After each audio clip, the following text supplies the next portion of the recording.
random little pieces of styrofoam.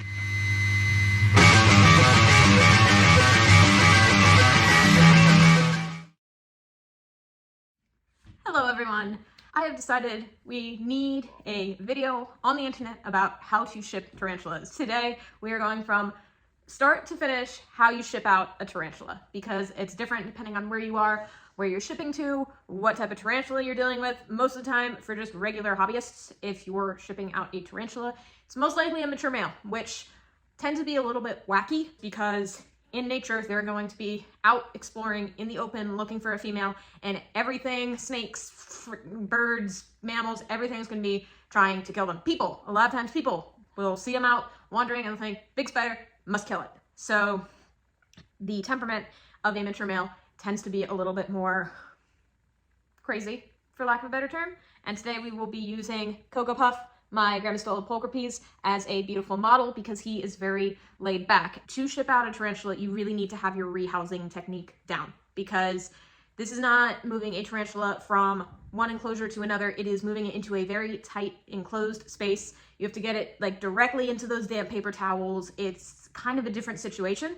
And plus with shipping, typically you've bought the label and the label only works for that day. And you have a limited time. If you have a full-time job like I do, you have a limited time to get that animal shipped, boxed up, and off to FedEx, which is in the US, the only legal way to ship tarantulas. So if someone offers to ship UPS or USPS, that is illegal. Do not do that. FedEx only. It's very expensive, but we kind of have to not break the law. So this is not one of those situations where, oh, the tarantula is jacked up, it's running around, it's throwing up threat postures, let's put the lid on and deal with it another time. No, you kind of have to do it at that time. That is when you have the time. First thing you're gonna need is a box and styrofoam. I get my boxes from work. I work in an exotic bird store and we have a ton of boxes for shipping stuff out. So I get a few of those, and then styrofoam. Sometimes my clients give me some if they're throwing something away, or you can honestly just, I found a ton of this by the dumpster at my apartment. So styrofoam, if you can't find any, I think you can get it like Home Depot or Lowe's. And again, this is the United States, that's where I am, so I don't know about anything overseas, and I'm sure you guys do things a little bit differently over there, but I like to use a 6x6 or 8x8. Today we are using a 6x6 because he is not mature yet, he's kind of small, and a lot of male tarantulas, especially the baboons, I've noticed, I don't know if that's just my experience or if that's like a thing, tend to mature out much smaller than their female counterparts. So this is a 6x6 U-line. You can order these. And I should mention that all of this stuff can be bought like pre-packaged, and it's like very cheap, but the shipping to get that physical box to you is, in my opinion, not worth it when I have all the stuff given to me for free. It's just 30 minutes of my time and kind of messy, because if you've ever cut styrofoam before, you know it kind of gets everywhere. So make sure you have a good vacuum cleaner after this. So pretty straightforward. And then I would recommend using like actual clear packing tape for this. Do not use like the crummy like Dollar Tree stuff. Trust me, I love Dollar Tree. Most of the things in my life come from Dollar Tree, but this is one of those times where you want to make sure that you're using like actual quality stuff. So my dad got me a ton of packing tape for my birthday because I'm a weirdo and that's what I asked for my birthday. Let's see if I can actually open it. I didn't know I'd be spending so long trying to open tape. There we go. Yay. Oh, I love that sound. Smells like new tape.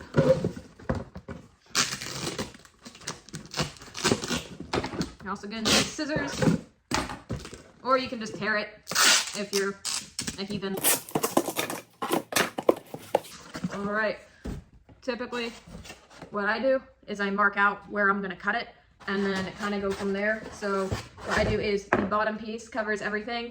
It's going to make a little more sense once I start putting it together, and then the side pieces leave room for that bottom piece, so I cut them a little bit shorter, and then the top piece fits, it's shorter around all sides, so it fits snugly in between the four sides. So typically what I do is I just kind of mark where I'm going to cut it, and this is like a really weird piece of styrofoam. Try not to get one like this because it's going to be kind of hard to work with, but pretty straightforward. It does not need to be exact. You pretty much just need to make a seal around where the actual tarantula is so that it keeps the temperature maintained at a normal, like a comfortable temperature for them. So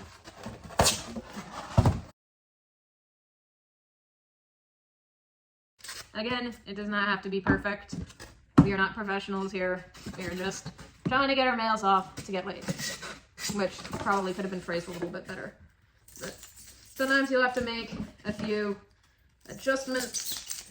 Again, you can do this like perfectly. You can like measure how big the box is and literally measure things out. I'm lazy, so this works better for me. Although it's possible I'm spending more time now. You can already see it's kind of a mess down here, so usually I do this on the floor, but I think this is actually gonna be a lot easier now that it is up top. Get that bad boy down in there. Ta-da, we have our bottom piece. We have to cut like 6 pieces of this stuff, and if I don't clean up in between, by the time I'm done, it's gonna be all over my hair, all over my body, all over the floor. It's just not gonna be, excuse me, just not gonna be a good time. What you can do before putting it in is measure the rest of them. Again, I'm very lazy. So, and keep in mind, this piece is gonna be going on the side, so you cut off, you move it about like an inch over to make room for that bottom piece, like the width of that bottom piece. I don't know if I'm explaining it well, but hopefully anyone who has like, you know, mathematical skills and figuring things out like that can understand what I'm saying. And if you don't, then you'll see when I finish. If you were good at geometry in like grade school, you're gonna be pretty good at this. And that is how you cut out a perfect piece. Nice. And I am completely covered in styrofoam. Yep, and I made a little bit of a boo-boo down here. I don't know if you can see this too well, but there's a little gap on this side at the bottom, so that's why I keep this. I'm just gonna stick it in it. It really doesn't matter because the rest of the styrofoam is gonna be covering it, but you can literally fit it in like that, and that gap just disappears. Perfect. And then one more same size as this one, and then one more that's going to be smaller than all of them, and another that's going to be even smaller than that. And again, you can, if you are mathematically inclined, you can just kind of do this without all the steps I'm doing. Or again, like I said, you can just order the boxes ready to go online. All right. Perfect. Put that in. This one goes in as well. And you can see it's kind of like Tetrised together. And then the last one, I guess second to last because we still need the top, is going to be shorter both ways.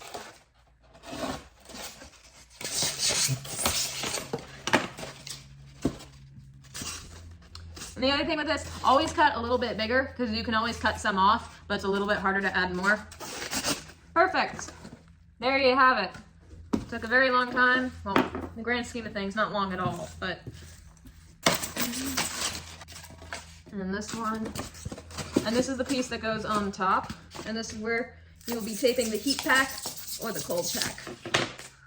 I don't know where my heat packs are, so we're going to practice with a cold pack, which is not cold because I haven't put it in the freezer. Perfect. That is exactly what you want. And again, I can't mention this enough. You can buy these online, but I'm cheap. The only thing I'm okay spending a lot of money on shipping for is my actual spiders. Also, your knife is going to be all messed up after this. Now is the fun part. First of all, cold packs, heat packs. I don't know where my heat packs are, but when you are shipping a tarantula, please do not buy hand warmers. Please buy the 72 hours heat packs. You can get them basically anywhere online, anywhere that ships like reptile stuff, tarantula stuff. They're really not that expensive. Please, if your package gets lost, you will need that extra heat. Typically, my measurement for do I need a cool pack, if it's over 80 degrees, I put a cool pack in. If it is under 60 degrees, I usually use a heat pack. When it gets confusing is when, say, I live in New Jersey. If I am shipping in the middle of the winter to someone in California, the temperatures are going to be a bit different. Usually, I try to, just for the safety of the animal, I will try to wait until the temperatures even out, or wait for a day where, not just one day, because it can take multiple days if it gets lost. You need kind of a stretch of, usually 3 days is my go-to when I am shipping something. If it's coming from a vendor and it's a reputable vendor, they know how to package, they know how to ship. But this is for people who are just kind of hobbyists, just kind of doing this maybe for the first time. If it is a mail that needs to go, this is gonna sound bad, I try to find someone a little bit more local, someone who maybe does not have that big of a temperature difference, because mails, they can last a long time, but obviously the lifespan of a mail after it matures is going to be a lot shorter than you know, just any random female or an immature male or something like that. So it's iffy, it's up to you, it's up to your ability to package and how confident you are with that. These, I'm very friendly with my PetSmart, and so they give me the old styrofoam boxes, cold packs when they get the reptiles in. So these are from the PetSmart shipments, which are fine. I've used these cold packs before. They're fine. We don't like PetSmart, but my PetSmart's pretty good. I used to work there. The other thing you can do is get a ton of cricket gel, like the gel crystals. You can get the big, I know words, jar of them. Put some in a little Ziploc baggie, flatten it out and stick it in the freezer. That will work great. Another thing you can use, which I've used, is Jello. Make a big bowl of Jello, cut it up, put it in a plastic bag, kind of mash it up, flatten it out, put it in the freezer. That'll work too. I always prefer using official cold packs just because I do. But if you don't have access to them, you can do something in a cheaper way, an easier way that is still safe. So what you're going to want to do is, and this is going to be the last step, but I'm just showing you now because I have it out. With heat packs, I think it's like the stripe going up, but I could be wrong. Read the instructions on it. Last thing you do before you close it up is you're going to want to tape that heat pack with the stripe going the correct way, tape it all around, and then put this on top with the heat pack facing down. With the cold packs, you're going to want to wrap it up in like a cloth or paper towels, or you can use toilet paper and kind of set it under here. Or also you can get a piece of cardboard and tape it onto that cardboard so that it's facing up so that it's not directly touching the tarantula. So in terms of the actual physical pack, yeah, I've never used a 6x6, so this one's going to be kind of stuck in there like that. But the most important thing, which I cannot emphasize enough, please put air holes in your thing before you put the tarantula in. You think, oh, it can't breathe through there. Here, keep in mind, it can breathe through dirt. It can breathe through there. And they do still need the air. Please put in air holes. You don't want it in like an airtight box. What I use is the feta cheese containers from Trader Joe's because I eat a lot of feta cheese. It is really good for salads. You can use literally Dollar Tree is your friend. Get a little Tupperware container. It does not have to be huge if you're shipping out a Theraphosa species. Yeah, everything's going to be a little bigger because that is a big spider. But for something like, he's not going to get too much bigger. He's about 4 inches right now. This will work just fine. Basically what you do is drill a bunch of holes around it, not a ton, but just like 10, and then a few on the top. I don't really have a good way to hold this, so I'm gonna put it between my legs and drill it, which sounds absolutely awful, but I will show you the finished product once I'm done. All right, here we go. There's some holes in there. And since this is a New World species, I am very sensitive to hairs. I am gonna be grabbing a pair of gloves. You do not have to do this. I would recommend doing it because people develop an allergy, well, not an allergy, but you become more sensitive over time to urticating hairs, and while he does not have a tendency to kick, there are still hairs in the enclosure, there's hairs in the air, there's hairs everywhere, and I don't like being itchy, okay? If you do, totally fine, but I'm gonna put on gloves. All right, so typically you're gonna wanna use pretty wet paper towels to put inside the enclosure or the shipping container. This is a cheap poker piece. They do not like moisture. They do not like moisture. Let me make that very clear. So this part is very, very slightly damp. The rest of them are dry. You do need to give it moisture so that it has moisture during the trip. God forbid it gets lost in shipping. It needs to have the ability to drink, but I'm not really soaking these down like I would for something that is a little bit more moisture dependent. Basically, what I do is I try to make a little chamber, like a hole with the damper stuff, and then kind of cover it up, if that, like make a little flap, so that this is the catch cup I'm using. I can direct that right down here, and this guy, I could probably pick him up, but I'm gonna show good technique. Most of what I'm sending out is old world, and I don't want my hands anywhere near them. I am not afraid of them. I don't like being in pain, okay?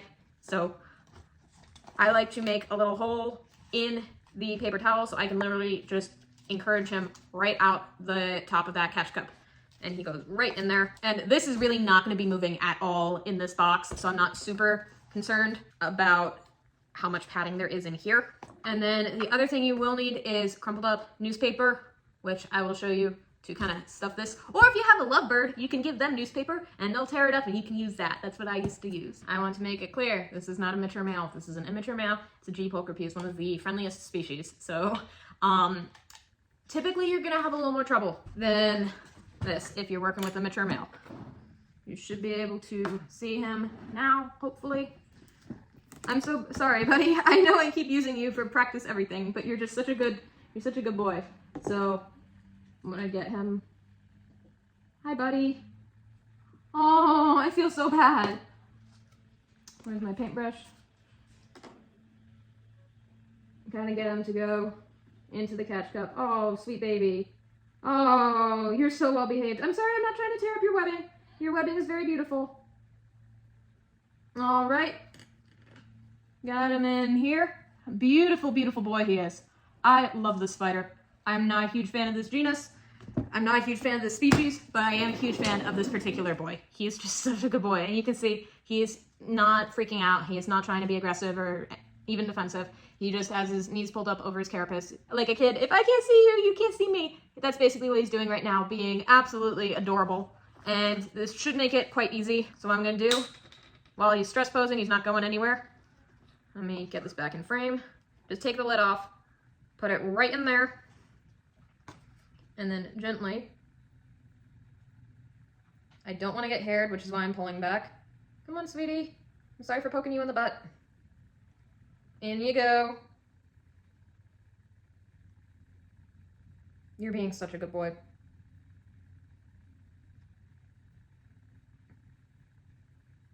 I want to make it clear I'm not actually shipping him off. He's just being a volunteer because he is such a well-behaved spider. In he goes. You can see him right in there. Pull this over. Please don't do this with an overall. Use tongs. And then put this on. And your spider is ready to be shipped. So, next thing I'm going to do, wedge it in there. That on one side. Like that.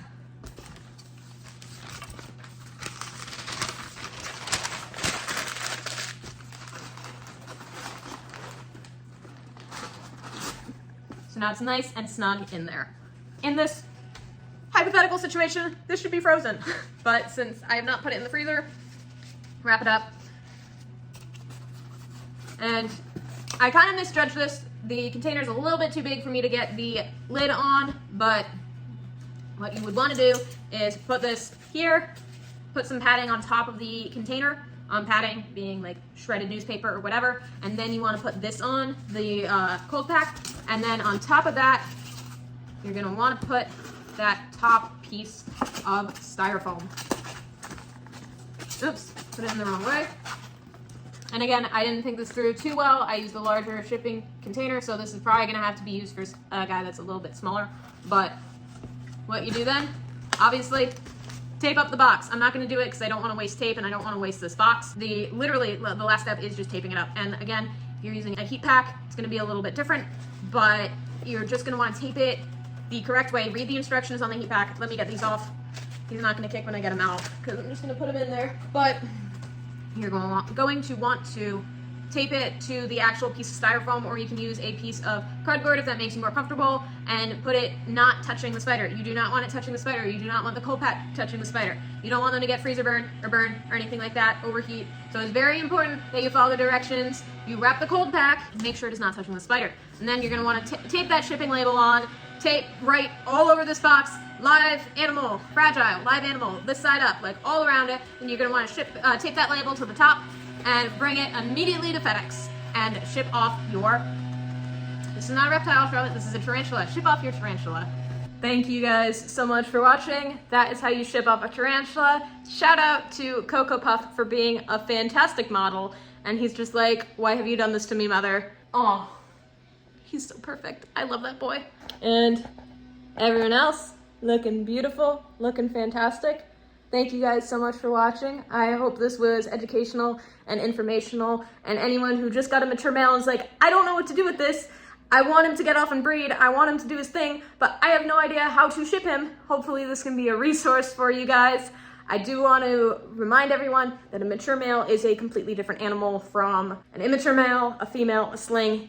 Mature males are just wacky, and that's not to scare anyone or over dramatize the situation. They're just pre-programmed that everything's going to try to eat them, including the female that they're looking for. So they are going to be a little bit more skittish. He was incredibly good. Cocoa Puff is just a fantastic boy. Love that boy. So just be a little bit more prepared for them to be not as well behaved as Cocoa Puff was. But I hope you guys enjoyed. I hope you learned something, and I will see you guys in the next video.